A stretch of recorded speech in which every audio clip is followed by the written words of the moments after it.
Boa noite. Saúdo a todos com a graça e a paz de nosso Senhor e Salvador Jesus Cristo. Nesta terça-feira, 22 de dezembro de 2020, nós retornamos para mais um contato com os irmãos, para mais um momento precioso de estudo da Palavra de Deus. É muito bom quando nós nos dedicamos ao estudo da Palavra de Deus, quando nós conhecemos os fatos narrados e descritos na Palavra de Deus e quando nós somos alimentados com esse ensino que não ficou lá para trás, não ficou na história ou como um mero fato histórico, um evento histórico, mas traz profundas revelações, profundos ensinamentos para a nossa vida odierna. Por quê? Porque Deus está vivo, aleluia. O nosso Deus é eterno. Jesus Cristo está vivo.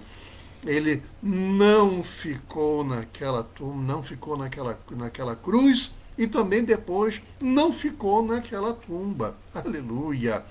Jesus Cristo está vivo. Foi o único líder, o único profeta, o único homem. Jesus, na verdade, foi tudo: homem, profeta, rei, Senhor, Salvador, que disse que iria ressuscitar e ressuscitou. Muitos homens na história procuraram dar bons exemplos ou procurar viver uma vida até piedosa, mas o único que não pode ser encontrado no túmulo, aleluia, é Jesus. O único que prometeu que iria vencer a morte, aleluia, e iria ressuscitar, aleluia, foi Jesus Cristo. Aleluias, glórias a Jesus eternamente. Por esta causa nós estamos aqui. Por esta causa nós nos regozijamos no Senhor. Por esta causa nós rendemos graças, louvores, glórias e aleluias ao Senhor nosso Deus, porque aprove a Ele, em sua graça, em sua tremenda graça, em seu inesgotável amor, não desistir do homem a quem ele havia criado. E para isso, Jesus, seu próprio Filho, seu unigênito Filho, o Deus Filho, a segunda pessoa da Trindade, ele próprio quis se entregar naquela cruz para, como homem, pagar o preço que a todo homem estava destinado pagar em razão da entrada do pecado no mundo. Nenhum de nós teria condições de pagar aquele preço, porque era um preço de sangue. Mas além de ter que pagar o preço de sangue, para que tivéssemos assegurada a vitória, assegurada a vida eterna, quem pagasse esse preço ali na cruz, aleluia, não poderia ficar nela cravado, não poderia ficar oculto e sendo corrompido pelos efeitos da morte dentro do túmulo. Aleluia. Precisaria vencer a morte também. E Jesus Cristo fez isso de maneira soberba, de maneira magnífica, de maneira tremenda, quando ele sofreu, não tendo errado uma única vez. Sofreu e morreu, não tendo cometido um único delito. Foi taxado como culpado, foi condenado num dos piores embustes jurídicos da história, foi crucificado, que era a pior morte então, era a condenação mais severa destinada aos piores criminosos da época e era cercada de imensa condenação e reprovação popular. era cercada de imensa vergonha para aqueles que ali estavam sofrendo aquela pena. Mas, além de ter feito isso tudo, de ter sofrido, de ter morrido, ele também, mesmo não tendo pecado, ele suportou isso tudo para, afinal, derrotar a morte, que era o último inimigo a ser vencido. Ele ali, ao terceiro dia, exatamente como diziam as Escrituras, foi ressuscitado. Sim, Deus o tirou do túmulo. Jesus ressuscitou. Aleluia! Mas nós estamos na época do Natal falando do final da vida de Jesus. Isso é um equívoco do pregador? Não. Porque nós não podemos deixar de lembrar, queridos irmãos, que esta época, embora não tenha sido no mês de dezembro que Jesus tenha nascido, não é uma época para ser lembrada ou vivida apenas pela questão das luzes do Natal ou pela questão da troca de presentes ou lembrando daquele menino na manjedoura. É preciso lembrar de todas essas coisas, mas trazendo à nossa memória, à nossa mente, que isso tudo só é possível hoje ser comemorado porque, aleluia, Jesus ressuscitou.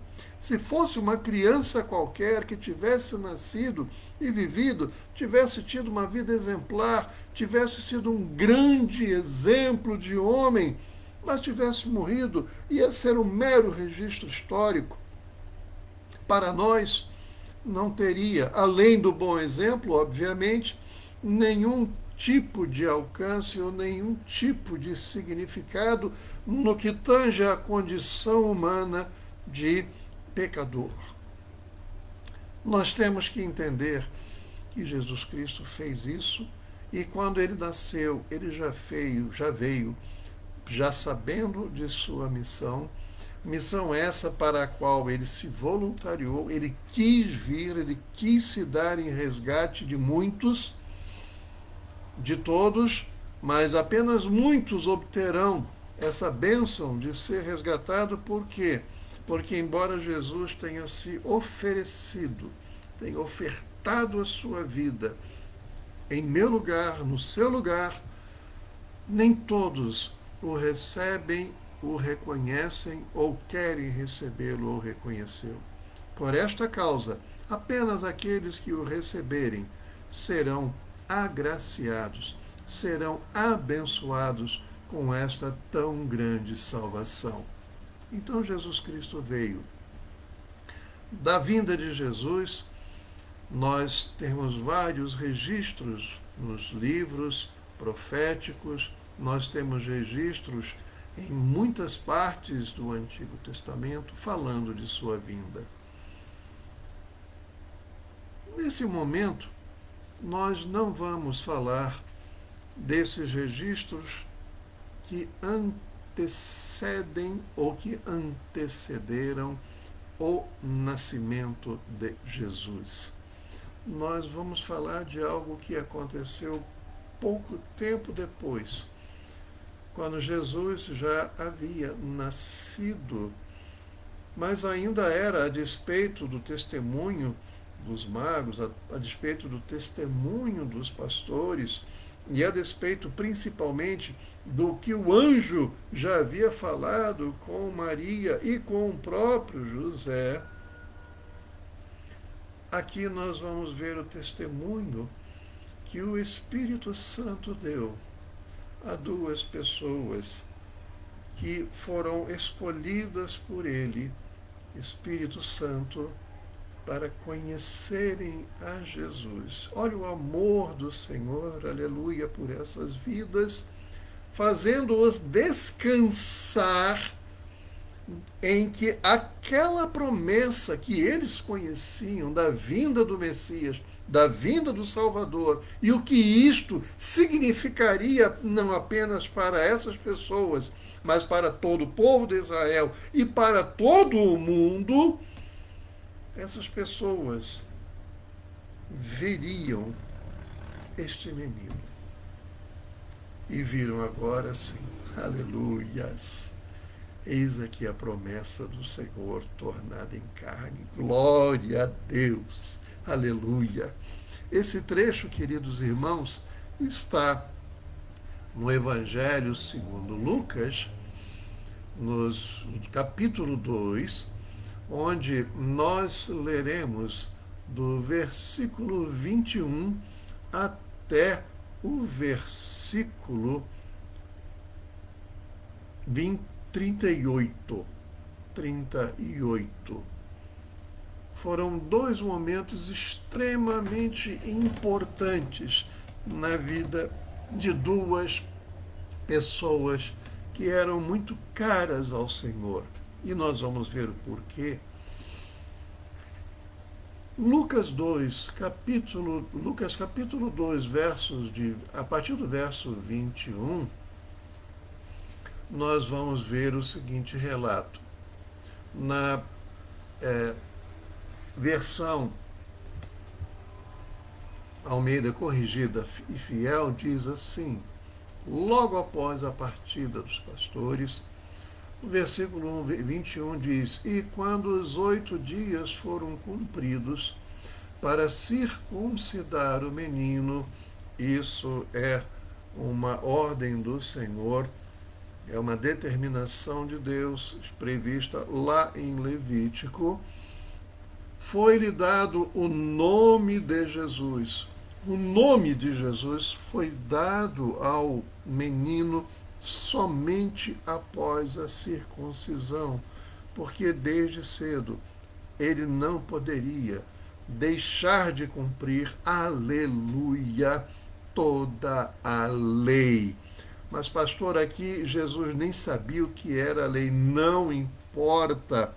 A lei foi cumprida nele, porque Deus escolheu pessoas, aleluia, zelosas, para que a lei fosse integralmente cumprida e a vida desse menino fosse inteiramente vivida segundo os estatutos de Deus. Então, foi-lhe dado o nome de Jesus. Por quê? Porque pelo anjo lhe fora posto este nome antes de ser concebido. Mas além dos 8 dias de nascimento do menino para a circuncisão, um outro procedimento ritual precisava também ser cumprido. E é o que diz o versículo 22, e cumprindo-se os dias da purificação dela quem? De Maria, sua mãe, segundo a lei de Moisés, o levaram a Jerusalém para o apresentarem ao Senhor. Aqui nós temos mais 2 procedimentos rituais. Primeiro, Maria precisava cumprir os dias de purificação dela, por causa do parto, por causa do sangue que foi vertido no parto. Além do parto em si, não devemos nos esquecer que Maria também era virgem. Então, houve um sangramento no nascimento de Jesus, e por causa desse nascimento, normal em todo nascimento de qualquer criança, a mulher, pelo fato de ter vertido sangue, precisaria ser purificada. Ou seja, na verdade, esta mulher deveria aguardar o momento de ir ao templo, de apresentar a criança. Isso era um cuidado, isso era uma medida de precaução, de saúde, e era uma medida também para que ela própria se recuperasse. Além da questão, obviamente, da higiene. Pois muito bem, esses dias para os meninos esses dias eram 33 dias. Então, quando diz e cumprindo-se os dias da purificação dela, ou seja, após esses 33 dias, segundo a lei de Moisés, o levaram a Jerusalém para o apresentarem ao Senhor. Então, eles saíram de Belém, onde Jesus havia nascido, e foram para Jerusalém, para que Jesus fosse então apresentado diante do Senhor. E aqui temos mais um evento. Segundo o que está escrito na lei do Senhor, no versículo 23, todo macho primogênito será consagrado ao Senhor. Então temos, Jesus foi circuncidado ao 8º dia, cumprindo a lei de Moisés. Maria foi apresentar-se após os dias de sua purificação, quais sejam 33 dias. Posteriormente, ele, Jesus, sendo macho e primogênito, precisava ser consagrado ao Senhor. Mas, pastor, Jesus já não era filho de Deus, porque ele precisava ser consagrado ao Senhor? Exatamente por ser filho de Deus, ele precisava ser o exemplo em todas as coisas e teria que cumprir a lei de Deus, todos os estatutos, em toda a sua extensão, não restando nenhum sequer, mesmo neste tempo em que ele estava recém-nascido. Ele não poderia ser o Salvador, deixando de cumprir qualquer aspecto da lei de Deus. Jesus foi perfeitamente Deus, mas foi perfeitamente homem, e perfeitamente homem não apenas por conta da sua compleição física, mas perfeitamente homem no sentido de que, como homem, ele não errou nenhuma vez sequer. Aleluia! A oferta que estava prevista para que o primogênito fosse consagrado ao Senhor era o sacrifício de animais. No caso de pessoas que não tinham posses, como no caso de José e Maria, a lei determinava que a oferta para o Senhor deveria ser composta de um par de rolinhas ou 2 pombinhos. E lá estavam eles, se dirigindo ao templo do Senhor com uma oferta, após terem cumprido todos os tempos que deveriam ser cumpridos, e levando a oferta da vida de Jesus, a oferta de consagração do primogênito, levando nas mãos algo, não era para comparecerem diante de Deus de mãos vazias, aleluia. Levaram não apenas o Senhor Jesus, mas levaram a oferta de consagração ao Senhor deste que era o seu primogênito. Aqui começa o deslumbrar da presença de 2 personagens na história de Jesus, que muitas vezes passa desapercebido para nós.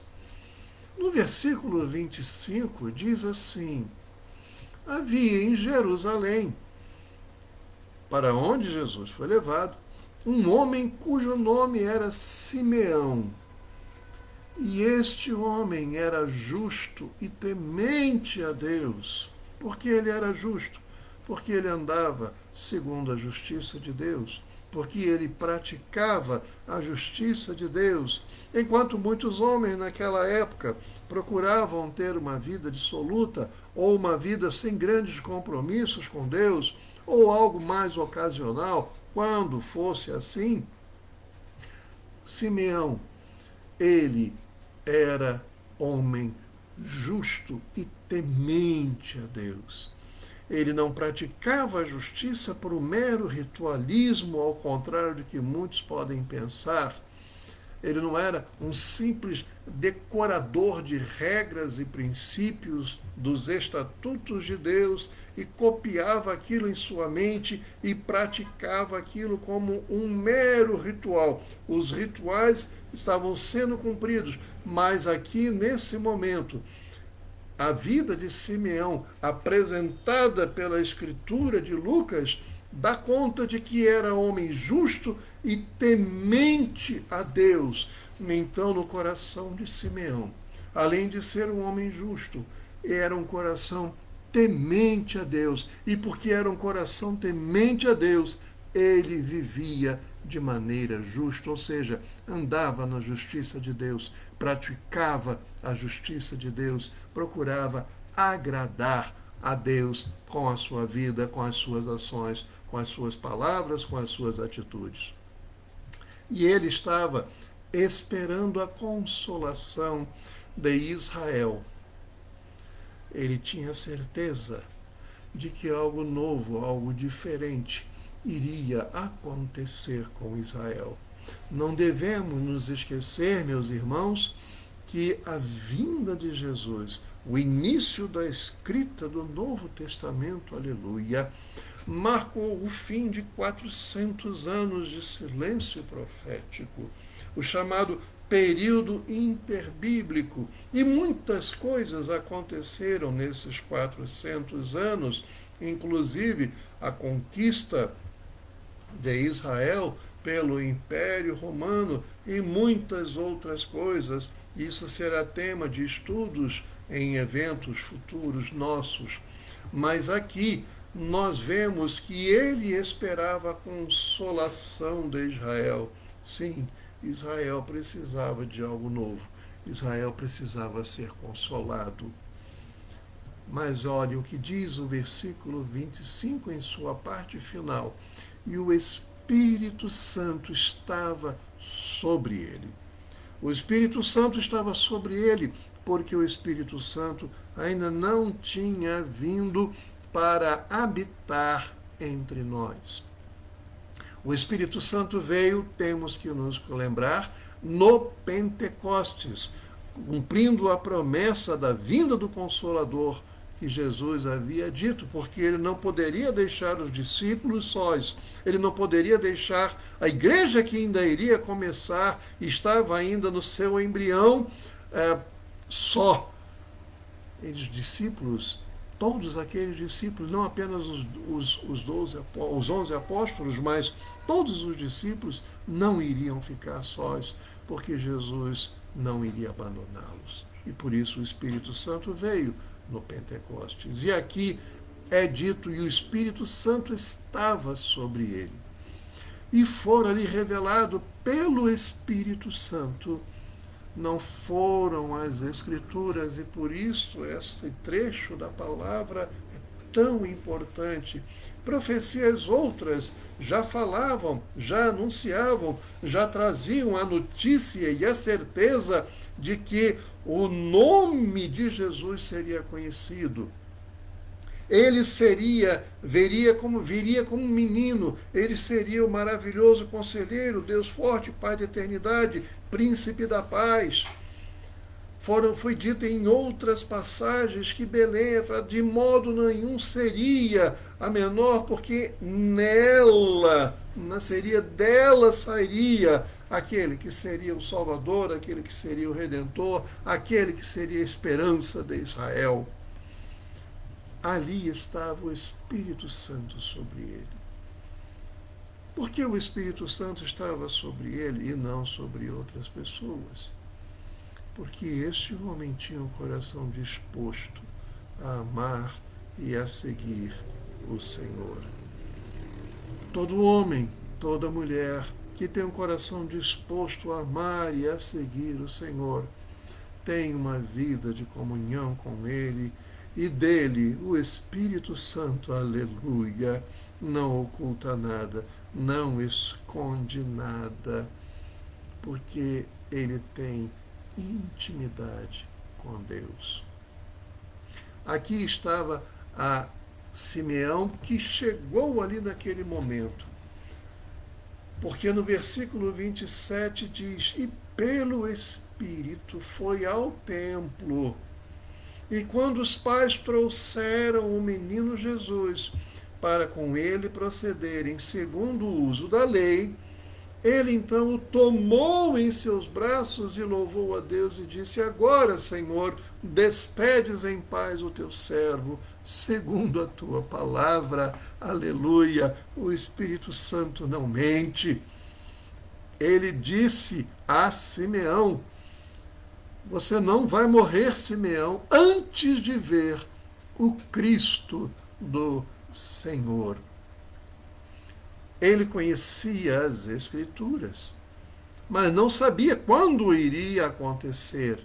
Ele já tinha uma boa idade, não sabia ainda quanto tempo de vida lhe restaria. Mas se o Espírito Santo lhe disse que ele não morreria antes de ter visto Cristo do Senhor, veja bem, o Espírito Santo não lhe disse que ele iria acompanhar a vida de Jesus, mas ele não morreria antes de ter visto o Cristo do Senhor. Isso foi revelado a ele, foi fruto da intimidade dele com Deus e por isso o Espírito Santo estava sobre ele.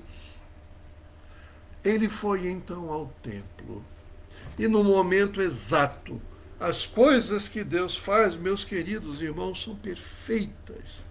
Tudo no tempo certo, tudo no tempo exato. Enquanto Jesus estava vindo com sua mãe Maria para ser apresentado no templo, José e Maria levando Jesus ao templo, ali estava também indo naquele mesmo momento, naquela mesma ocasião, num sincronismo temporal perfeito no tempo de Deus. Aleluia! Não há nada de atraso nas coisas de Deus, meus queridos. Não se deixem levar por palavras estranhas, não se deixem levar por fatos externos que aparentam denegrir o nome do Senhor, que aparentam estar deixando a palavra de Deus de lado, que as coisas não irão ocorrer. Se apeguem na presença de Deus e nas promessas do Senhor, que são totalmente fiéis. Ali estava Simeão também indo. E naquele momento em que Jesus ali estava, Simeão chegou. Como Simeão reconheceu, no meio de meninos e no meio de outras pessoas ali, que aquele menino especialmente, em especial, era o Cristo de Deus, aquele que o Espírito Santo havia falado. Ora, se o Espírito Santo já havia falado para ele que ele não morreria antes de ter visto o Cristo do Senhor, o Espírito Santo também não iria mostrar para ele quem era? É claro que o Espírito Santo mostrou, confirmou, testificou a Simeão que aquele era o Cristo do Senhor. Ele então ainda foi abençoado, porque não apenas viu o Cristo do Senhor, mas aleluia, olha a honra que Deus deu a Simeão. Meu querido, minha querida, se você teme ao Senhor, não tema outras coisas. Se você tem promessa de Deus, não hesite em permanecer firme na presença de Deus, porque Ele vai honrar você. Olha a honra que Simeão recebeu. Ele pôde não apenas ver o Cristo do Senhor, mas ele pôde tomar. Gente, prestem atenção. Nos braços de Simeão, aleluia, estava aquele que era o Salvador. Simeão estava segurando em seus braços nada mais, nada menos do que o Filho de Deus. Aleluia! Como Deus honrou a Simeão, meu querido, minha querida. E disse mais, já de posse de Jesus em seus braços, acalentando aquela criança que tanta consolação esperava ter do Senhor. Ele disse: agora, Senhor, a minha vida está completa. Eu servi o Senhor esse tempo inteiro, aleluia, e não me arrependo nem um só instante. Era como se Simeão estivesse dizendo isso, porque aquilo que o Senhor disse para mim, o Senhor cumpriu. O Senhor foi verdadeiro, foi fiel a mim, o Senhor foi justo, o Senhor foi cumpridor da sua palavra, o Senhor é digno. Ele então disse: agora, Senhor, despedes em paz o teu servo, segundo a tua palavra. Mas observa ainda o que ele disse. Ora, alguém que já sabe que irá morrer após ter visto, não sei em que momento, mas a promessa do Senhor é que ele não morreria antes de ter visto o Cristo do Senhor. Então, vendo o Cristo do Senhor, a partir daquele momento, ele já poderia já poderia morrer. Mas olha o que diz ainda Simeão: pois já os meus olhos viram a tua salvação. Olha como o Espírito Santo, que estava poderosamente sobre ele, continuava falando com ele em resultado da comunhão, da intimidade que este homem tinha com ele. Já os meus olhos viram a tua salvação. Não era uma mera consolação. Eles viram a tua salvação, dizendo isso ao Senhor. E mais, a qual tu preparaste perante a face de todos os povos, luz para iluminar as nações e para a glória de teu povo Israel. Vejam, nesse momento, Simeão é lembrado pelo Espírito das profecias acerca de Jesus Cristo, dele como Messias, dele como Salvador, mas não apenas estritamente aferrado a essas profecias, no sentido de apenas para Israel. Ele entendeu o caráter missionário da vinda de Jesus, quando ele disse: luz para iluminar as nações. E o povo que andava em trevas, nós mencionamos isso hoje, esses dias, o povo que andava em trevas viu uma grande luz. É Jesus. Luz para iluminar as nações, e como as nações precisam de luz. Como as nações, os povos, as etnias, as raças, todas as pessoas, seja qual for a classificação, todas elas precisam de Jesus, precisam de luz. Luz para iluminar as nações e para a glória de teu povo Israel. Olha que maravilha, olha que bênção. E Simeão ainda teve a oportunidade de profetizar acerca da vinda de Jesus e o significado da vinda de Jesus, agora já em pleno Novo Testamento, dando uma amplitude, dando luz no significado da vinda de Jesus, luz do mundo, trazendo luz à compreensão das pessoas neste registro que Lucas escreveu. Ainda há um outro personagem, ou melhor, outra personagem, e todas elas ali naquele mesmo momento.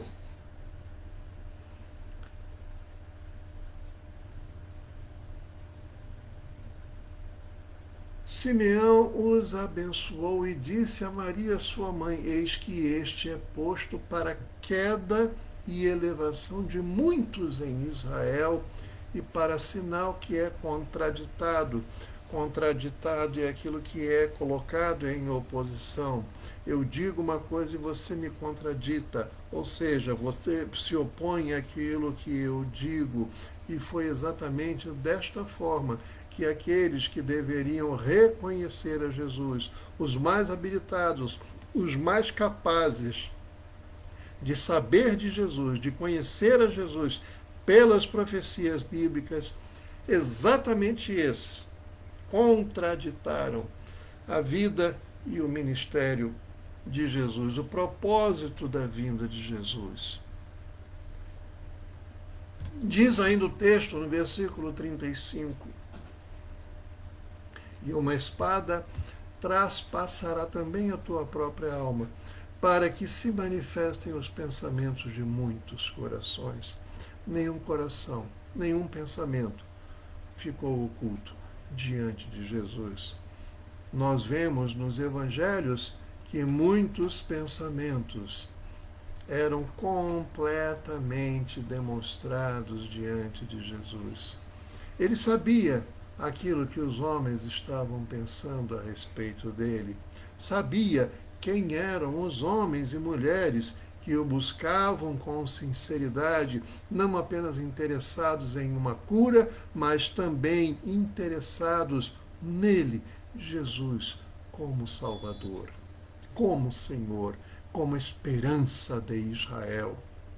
Não era algo apenas para eles próprios terem um momento de alegria, mas algo muito maior que iria fazer com que realmente as suas vidas fossem totalmente modificadas.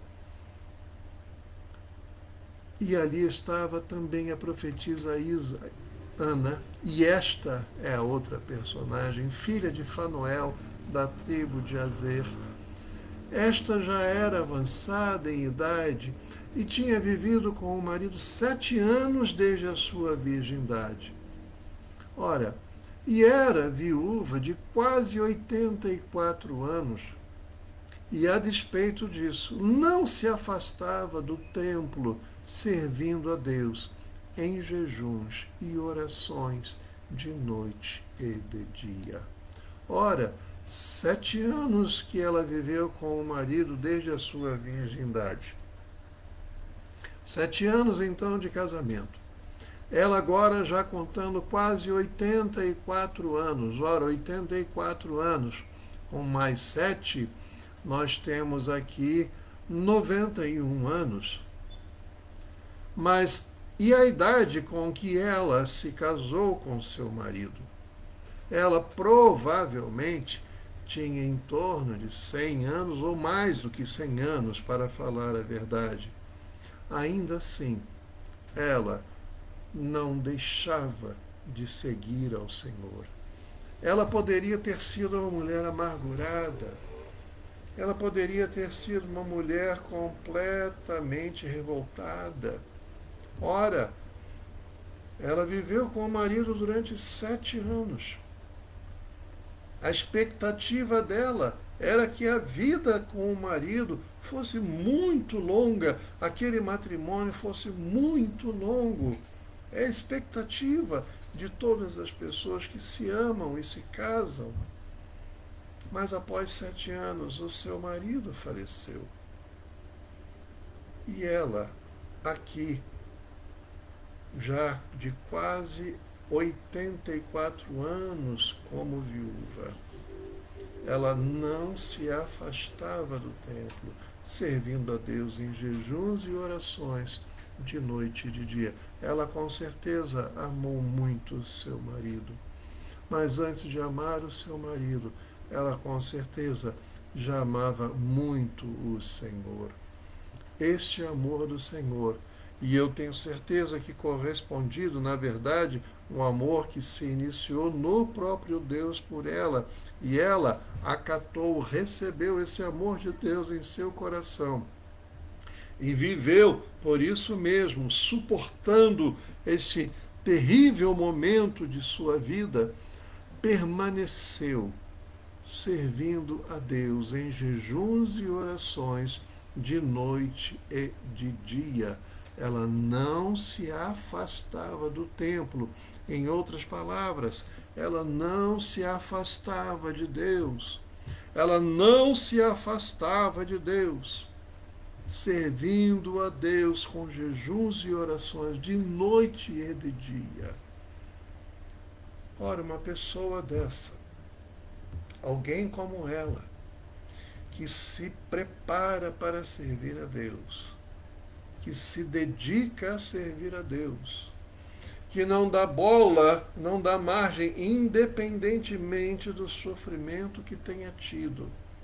Não dá espaço para outro pensamento, senão o de continuar servindo a Deus, viver com Deus, andar com Deus, conhecer cada vez mais a Deus, permanecer na presença de Deus, servindo a Deus com jejuns e orações.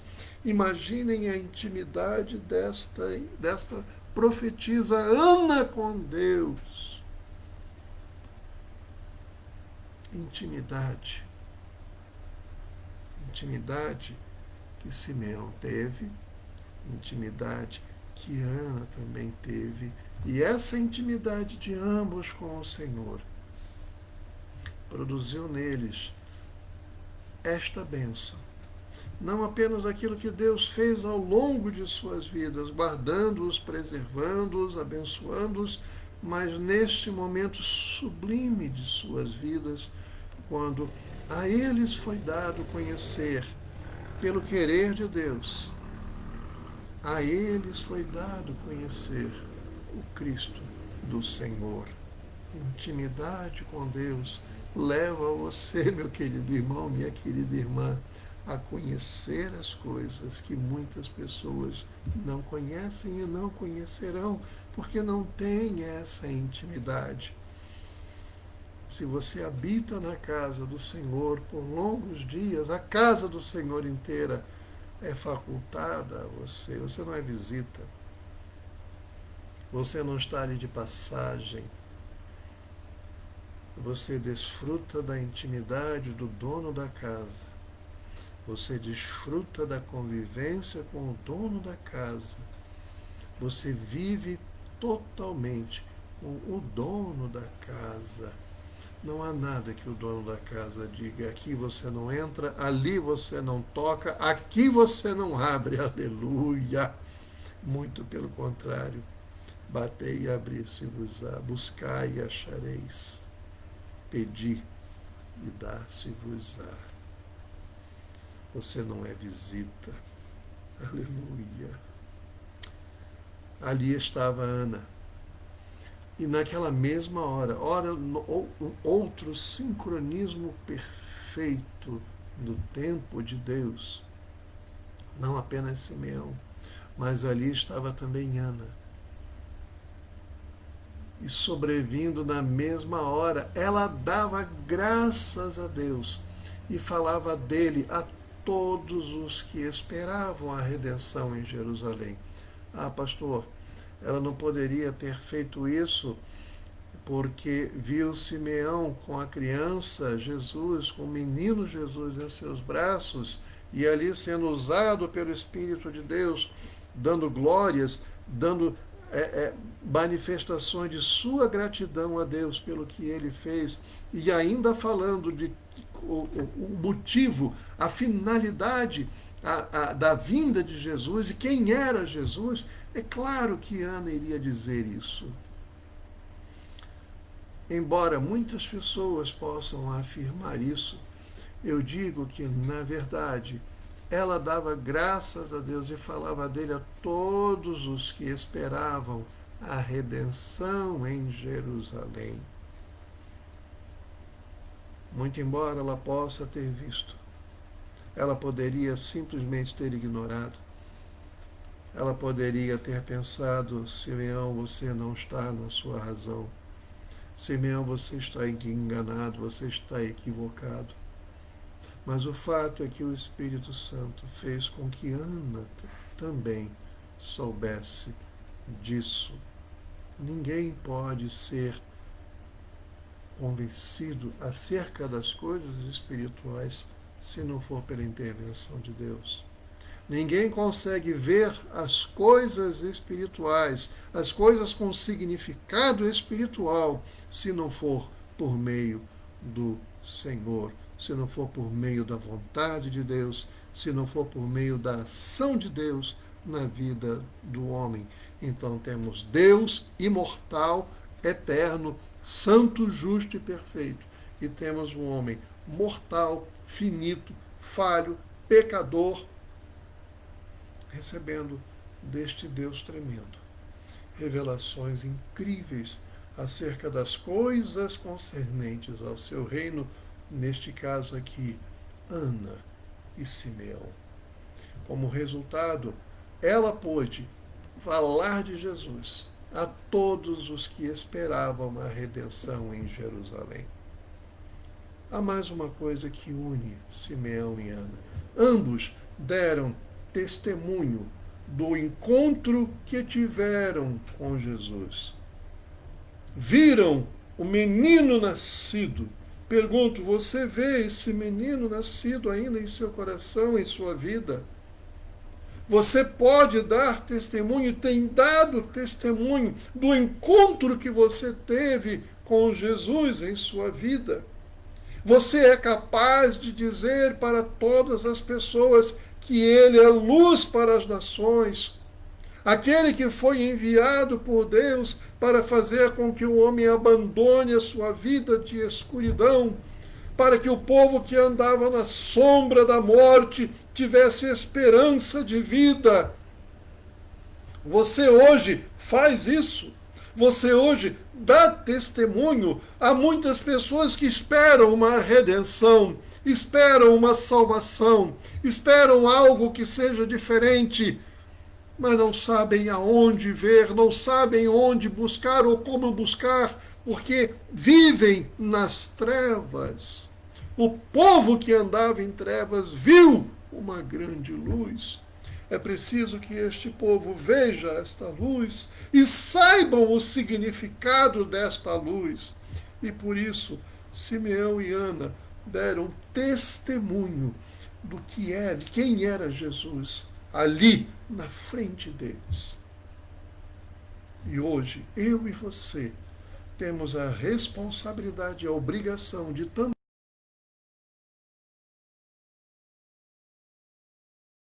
Jesus como sendo esperança de salvação.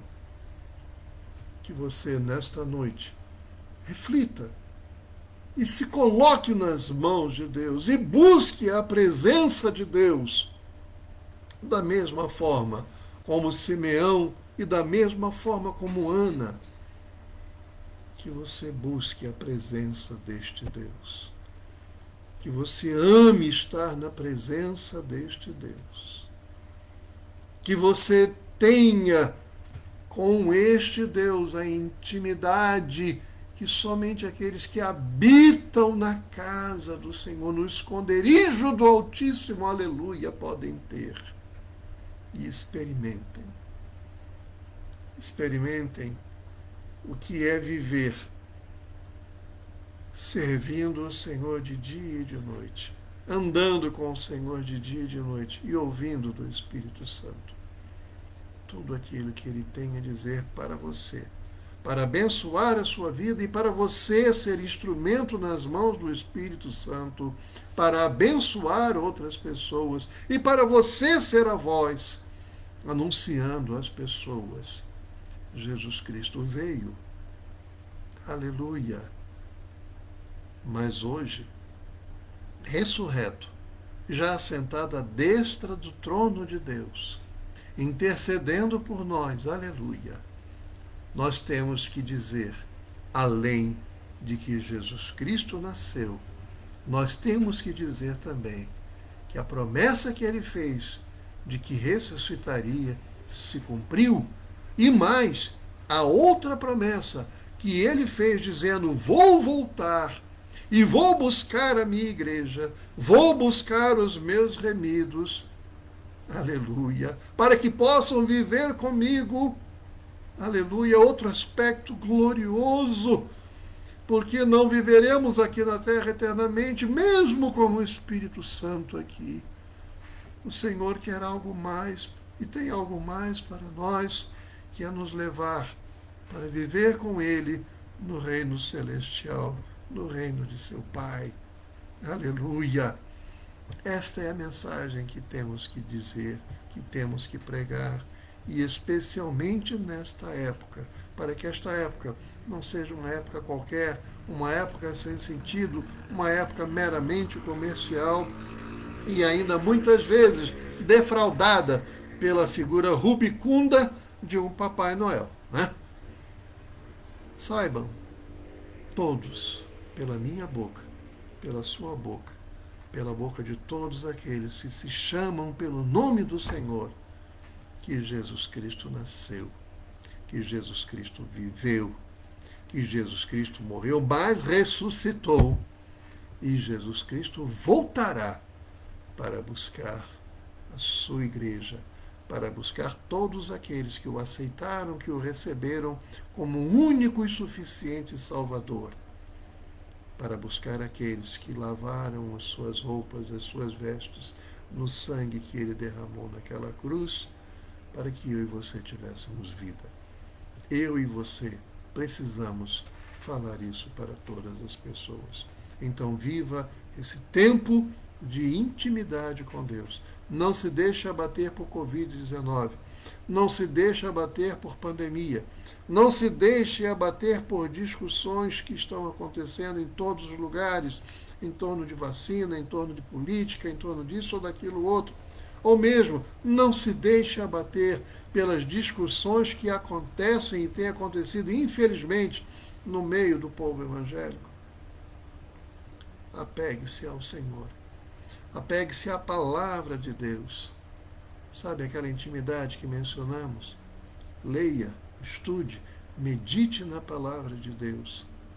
Ore ao Senhor e o Espírito Santo vai te esclarecer, vai lhe ensinar, vai lhe dotar do que você precisa para ser um anunciador das boas novas de Jesus Cristo para todas as pessoas. Que o Senhor assim o use, que o Senhor assim a use poderosamente, em nome de Jesus. Que o Senhor assim nos use poderosamente para a glória do nome do nosso Senhor e Salvador Jesus Cristo. Em nome de Jesus. Amém.